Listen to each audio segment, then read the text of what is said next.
ওম শান্তি। আজকের তারিখ হলো 21/2/2026 প্রাতঃমুরলী। ওম শান্তি। বাপদাদা মধুবন। মিষ্টি বাচ্চারা, তোমরা বাবার কাছে এসেছো তোমাদের ঘুমন্ত ভাগ্যকে জাগাতে। ভাগ্য জাগ্রত হওয়ার অর্থ বিশেষ মালিক হওয়া। আজকের প্রশ্ন হলো, বাচ্চারা, কোন আহার তোমাদের বাবার সমান বুদ্ধিমান করে দেয়? উত্তরটা হলো, বাচ্চারা, এই পড়াশোনা হলো তোমাদের বুদ্ধির পুষ্টিকর আহার। যে রোজ পড়াশোনা করে অর্থাৎ এই আহার গ্রহণ করে তার বুদ্ধি পরশ পাথর তুল্য হয়ে যায়। পরশনাথ বাবা, যিনি বুদ্ধিমানের বুদ্ধি, তিনি তোমাদের নিজের সমান বুদ্ধিমান বানান। আজকের গীত, ভাগ্য জাগিয়ে এসেছি।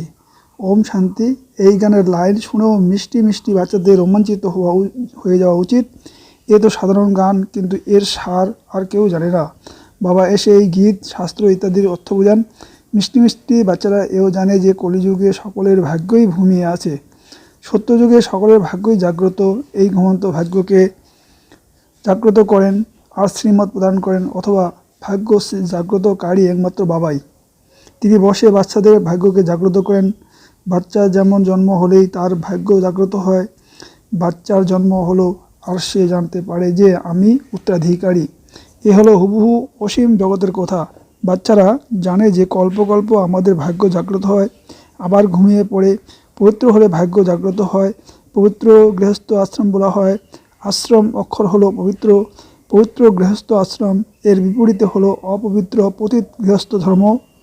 একে আশ্রম বলা হবে না। গৃহস্থ ধর্ম তো সকলেরই আছে, জানোয়ারদের মধ্যেও আছে, সকলেই তো বাচ্চার জন্ম দেয়। জন্তু জানোয়ারদের জন্য বলা হবে যে তারাও গৃহস্থ ধর্মে আছে। বাচ্চারা এখন জানে যে স্বর্গে আমরা পবিত্র গৃহস্থ আশ্রমে ছিলাম, দেবী দেবতা ছিলাম, তাদের মহিমারই গায়ন হয়ে যে সর্বগুণ সম্পূর্ণ, ষোলকলা সম্পূর্ণ তোমরা নিজেও গাইতে। এখন তোমরা বুঝতে পারো যে আমরা আবার মানুষ থেকে দেবতা তৈরি হচ্ছি। গায়নও আছে যে মানুষ থেকে দেবতা হতে সময় লাগে না। ব্রহ্মা বিষ্ণু শঙ্করকে দেবতা বলা হয় ব্রহ্মা দেবতায় নমঃ, কিন্তু বলা হয় শিব পরমাত্মায় নমঃ। এর অর্থ এখনই তোমরা জানো। ওরা তো কেবল অন্ধ শ্রদ্ধা থেকে বলে দেয়। এখন শঙ্কর দেবতায় নমঃ বলবে, শিবের জন্য বলবে শিব পরমাত্মায়ও নমঃ। তাহলে তো তফাৎ হলো, তাই না? ওরাও হলেন দেবতা আর ইনি হলেন পরমাত্মা। শিব আর শঙ্করকে এক বলা যাবে না। তোমরা জানো যে আমরা বরাবর পাথর বুদ্ধি ছিলাম, এখন আবার পরশ পাথর তুল্য বুদ্ধির হচ্ছি। দেবতাদের তো পাথর বুদ্ধি বলা হবে না। এরপর ড্রামা অনুসারে রাবণ রাজ্য সিঁড়ি দিয়ে নামতেই হবে, পরশ পাথর বুদ্ধির থেকে পাথর বুদ্ধি হতেই হবে। সব থেকে বুদ্ধিমান হলে একমাত্র বাবা। এখন তোমাদের বুদ্ধির জোর নেই। বাবা বসে তোমাদের পরশ পাথর তুল্য বুদ্ধির বানান। তোমরা এখন এখানে পরশ পাথর তুল্য বুদ্ধির হতে আসো। পরশনাথের মন্দির আছে, সেখানে মেলা হয়, কিন্তু একথা কেউ জানে না যে পরশনাথকে বাস্তবে পরশ পাথর তুল্য বৃদ্ধি তো বাবাই করেন। তিনি হলেন বুদ্ধিমানের বুদ্ধি। এই জ্ঞান হলো তোমাদের মতো বাচ্চাদের বুদ্ধির খাবার। এতে বুদ্ধি কত পাল্টে যায়। এই দুনিয়ায় হলো কাটার জঙ্গল, এখানে একে অপরকে কত দুঃখ দেয়। এখন হলেই অতি ভয়ানক নরক। গরুর পুরাণে তো অনেক মুখরোচক কাহিনী লিখে দিয়েছে। বাচ্চারা, এখন তোমরা তোমাদের বুদ্ধির পুষ্টিকর আহার পাচ্ছ। অসীম জগতের বাবা তোমাদের আহার দিচ্ছেন। এ হলো পড়া, একে জ্ঞান অমৃত বলা হয়। এখানে কোনো জল ইত্যাদি কথা নেই। আজকাল সব জিনিসকে অমৃত বলে দেওয়া হয়। গঙ্গা জলকেও অমৃত বলা হয়, দেবতাদের চরণ ধোয়া জলকেও অমৃত বলা হয়। এখন এও তো বুদ্ধির দ্বারা বোঝার মতো কথা, তাই না? যারা এই অঞ্জলি ভরে জল দেন তা কি অমৃত, নাকি পতিত পাবনী গঙ্গার জল অমৃত? যারা অঞ্জলি ভরে জল দেন তারা কখনোই এমন বলেন না যে এই জল পতিতকে পবিত্র করে, কিন্তু গঙ্গা জল সম্বন্ধে বলা হয় যে এ হলো পতিত পাবনী। এমন বলা হয় যে মানুষ মারা গেলে মুখে যেন গঙ্গা জল দেওয়া হয়। এমন দেখানো হয়েছে যে অর্জুন বাণ মেরে অমৃত জল পান করেছিল। তোমরা বাচ্চারা কোনো বাণ আদি নিক্ষেপ করোনি। এক গ্রাম আছে যেখানে বাণ দিয়ে লড়াই করা হয়, সেখানকার রাজাকে ঈশ্বরের অবতার বলা হয়। এখন ঈশ্বরের অবতার তো কেউ হতে পারে না। বাস্তবে প্রকৃত সদ্গুরু তো একজনেই, যিনি সকলের সদ্গতিদাতা, যিনি সকল আত্মাদের সাথে করে নিয়ে যান। বাবা ছাড়া আর কেউই ফিরিয়ে নিয়ে যেতে পারেন না। ব্রহ্মতে লীন হয়ে যাওয়ার কোনো কথা নেই। এক নাটক সম্পূর্ণ তৈরি। এই অনাদি সৃষ্টিচক্র চলতেই থাকে। এই পৃথিবীর হিস্ট্রি জিওগ্রাফি কীভাবে রিপিট হয়, এই এখনই তোমরা জানতে পারো। আর কেউ তা জানে না। মনুষ্য অর্থাৎ আত্মারা নিজের রচয়িতা বাবাকেও জানে না, যাকে তারা ডেকেও থাকে ও গডফাদার। লৌকিক বাবাকে কখনোই গডফাদার বলবে না। গডফাদার শব্দ খুব সম্মানের সঙ্গে বলে থাকে। তার জন্যই এমন গায়ন আছে যে তিনি পতিত পাবন, দুঃখ হর্তা, সুখ কর্তা। একদিকে বলেন তিনি দুঃখ হর্তা, সুখ কর্তা, আবার যখন কোনো দুঃখ হয় অথবা বাচ্চা ইত্যাদি মারা যায় তখন বলে তাই ঈশ্বরই সুখ দুঃখ দেন। ঈশ্বর আমার সন্তান কেড়ে নিয়েছে, এ কী করলো ভগবান। এখন একদিকে মহিমা করে, আর এক কিছুই হলেই ঈশ্বরকে গালি দেয়। যখন বলে যে ঈশ্বর আমাদের সন্তান দিয়েছেন, তখন যদি আবার ফিরিয়ে নেন তাহলে তোমরা কাঁদো কেন? ঈশ্বরের কাছে গেল, তাই না? সত্যযুগে কেউ কখনো কাঁদে না।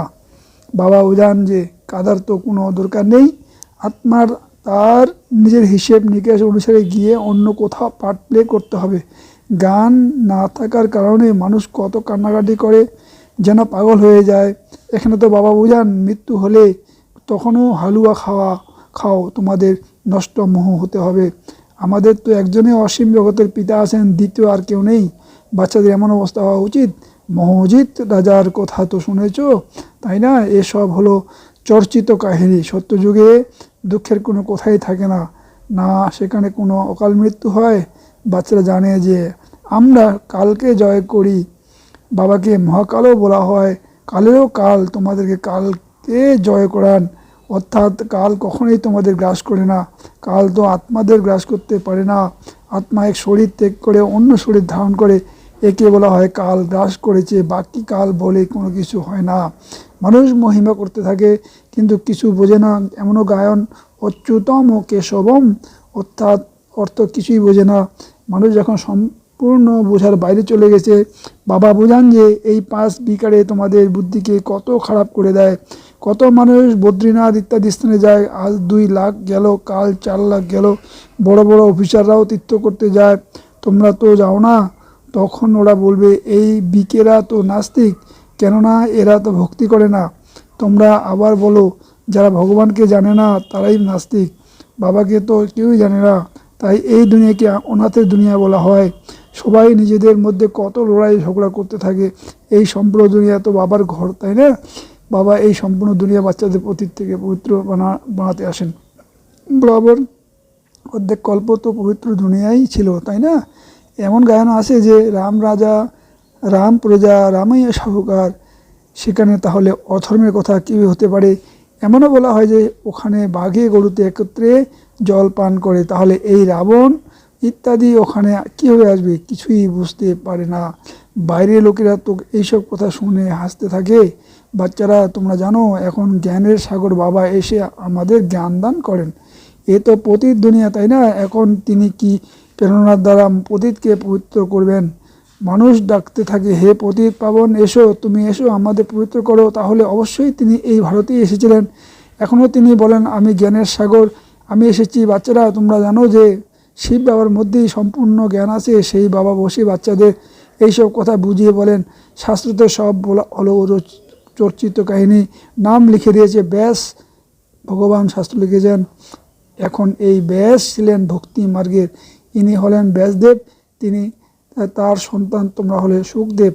এখন তোমরা সুখের দেবতা হও, তোমরা সুখের উত্তরাধিকার গ্রহণ করেছ। ব্যাসের থেকে শিবাচার্যের থেকে ব্যাসের সন্তান হলে তোমরা। কিন্তু মানুষ যাতে দ্বিধাগ্রস্ত হয়ে না যায় তাই বলা হয় শিবের সন্তান। তার প্রকৃত নামে হলো শিব। বাবা তাই এখন বলেন তোমরা কোনো দেহধারীকে দেখো না। যেহেতু শিব বাবা তোমাদেরকে সামনে বসে আছেন, আত্মাকে জানা যায় আবার পরমাত্মাকে জানা যায়। তিনি হলেন পরম পিতা, পরম আত্মা শিব। তিনি এসেই পতিত থেকে পবিত্র করার পথ বলে দেন।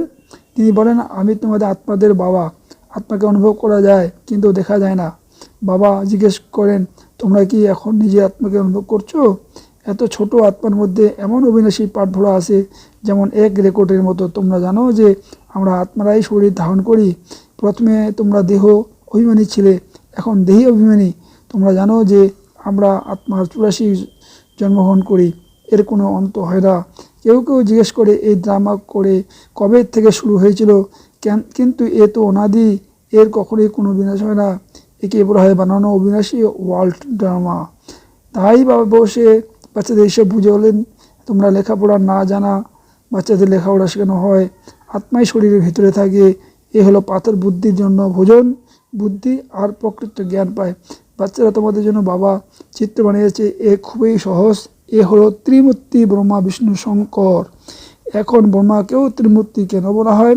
দেব দেব মহাদেব একে অপরকে বড় করে রাখে, অত কিছু জানে না। এখন ব্রহ্মা কীভাবে দেবতা হতে পারে? প্রজাপিতা ব্রহ্মা তো এখানে হওয়া চাই, এই কথা কোনো শাস্ত্রতে নেই। বাবা বলেন যে আমি এই শরীরে প্রবেশ করি, এনার দ্বারা তোমাদের বুঝাই, একে প্রথমে আপন করে নেই। আমি এনার অনেক জন্মের অন্তিম জন্মে প্রবেশ করি। ইনিও 5 বিকারে সন্ন্যাস নেন। যারা সন্ন্যাস নেয় তাদের যোগী ঋষি বলা হয়। এখন তোমরা রাজ ঋষি হয়েছ। তোমরা যখন 5 বিকারে সন্ন্যাস গ্রহণ করো তখন তোমাদের নাম পরিচয় হয়ে যায়, তোমরা তো রাজযোগী হয়ে যাও। তোমরা প্রতিজ্ঞা করো, ওই সন্ন্যাসীরা তো ঘর বাড়ি ত্যাগ করে চলে যায়, এখানে তো স্ত্রী পুরুষে একত্রিত থাকে, তার প্রতিজ্ঞা করে যে আমরা কখনো বিকারে যাব না। মূল বিষয় হলো বিকারের। বাচ্চারা, তোমরা জানো যে শিব বাবা হলেন রচয়িতা, তিনি নতুন রচনা করেন। তিনি হলেন বীজরূপ, সচিত, আনন্দের সাগর, জ্ঞানের সাগর, স্থাপনা বিনাশ পালনা কীভাবে করেন এ বাবাই জানেন, মানুষ জানে না। ফট করে বলে দেয় তোমরা বিকেরা তো দুনিয়ার বিনাশ করবে। আচ্ছা, তোমাদের মুখে গোলাপ বলে দেয় এরা তো বিনাশের জন্য নিমিত্ত হয়েছে। এরা না শাস্ত্রে মানে, না ভক্তি মানে, আর না গুরুদেবকে মানে, এরা কেবল নিজেদের দাদাকে মানে। কিন্তু বাবা তো নিজেই বলেন এ হলো পতিত শরীর, আমি এর মধ্যে প্রবেশ করেছি। পতিত দুনিয়াতে তো পবিত্র কেউ থাকে না। মানুষ তো যা শোনে সেই শোনার কথাই বলে দেয়। এই শোনা কথা শুনেই তো ভারতের দুর্গতি হয়েছে। তখনই বাবা এসে সত্য কথা শুনিয়ে সকলের সদ্গতি করেন। আচ্ছা, মিষ্টি মিষ্টি হারানিধি বাচ্চাদের প্রতি মাতা পিতা বাপদাদা স্মরণে স্নেহসুমন আর সুপ্রভাত। আত্মাদের পিতা তার আত্মারূপী বাচ্চাদেরকে জানাচ্ছেন নমস্কার। ধারণার জন্য মুখ্য সার: 1 নম্বর, বাবার কাছ থেকে সুখের উত্তরাধিকার নিয়ে সুখের দেবতা নিতে হবে। সবাইকে সুখদান করতে হবে। রাজঋষি হওয়ার জন্য সব বিকারের সন্ন্যাস করতে হবে। 2 নম্বর, পড়াশোনাই হলো প্রকৃত আহার। সদ্গতির জন্য শোনা কথা ছেড়ে শ্রীমত অনুযায়ী চলতে হবে। এক বাবার কথাই শুনতে হবে, মহোচিত হতে হবে। বরদান: নিজের আসল সংস্কারগুলিকে ইমাজ করো, সদা হাসি খুশিতে থাকা জ্ঞান স্বরূপ ভাবো। যে বাচ্চারা জ্ঞান চিরন্তন করে তার স্বরূপ হলো তারা সদা হাসি খুশিতে থাকে। সদা হাসি খুশিতে থাকা এটাই হলো ব্রাহ্মণ জীবনের আসল সংস্কার। দিব্যগুণ হলো নিজের জিনিস, অপগুণ হলো মায়ার জিনিস। যেটা সঙ্গদোষ এসে গেছে, এখন তার দিকে পিট করে দাও আর নিজের অলমাইটি অথরিটি পজিশনে থাকো, তাহলে সদা হাসি খুশি থাকবে। কোনো আসরি বা ব্যর্থ সংস্কার সামনে আসা সাহস দেখাবে না। স্লোগান: সম্পূর্ণতার লক্ষ্যে সামনে রেখে, তাহলে সম্প্রদায়ের লক্ষ্য সামনে রাখো, তাহলে সংকল্পেও কোনো আকৃষ্ট করতে পারবে না। অব্যক্তই সেরা। একতা আর বিশ্বাসের বিশেষত্বের দ্বারা সফলতা সম্পূর্ণ হও। একতার জন্য এক আত্মিক তাবিজ সদা নিজের পাশে রাখো। যে রিগার্ড দেওয়াই হলো রিগার্ড নেওয়া। এই রিগার্ডের রেকর্ড সফলতার অবিনাশী রেকর্ড হয়ে যাবে। মুখের উপর একটাই সফলতার মন্ত্র হলো প্রথমে আপনি। এই মহামন্ত্র মন থেকে পাক্কা থাকবে। যথার্থ রূপের দ্বারা প্রথমে আত্মিত্বকে সমাপ্ত করে অন্যদেরকে এগিয়ে দেওয়া তথা নিজের উন্নতি মনে করে এই মহামন্ত্রকে সামনে রেখে সফলতা প্রাপ্ত করতে থাকো।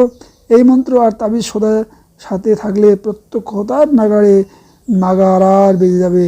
বিদ্রোহ: রামরাজ্যে প্রজারাও সমৃদ্ধশালী অর্থাৎ সাহুকারী হয় এবং সবার সাথে দানশীলতার সংস্কার থাকার কারণে ধর্মের সর্বদা উপকার ও কল্যাণে সাধিত হয়। অর্থাৎ রামরাজ্য সকলেই রামের মতো গুণধারী। ওম শান্তি, ওম শান্তি, ওম শান্তি।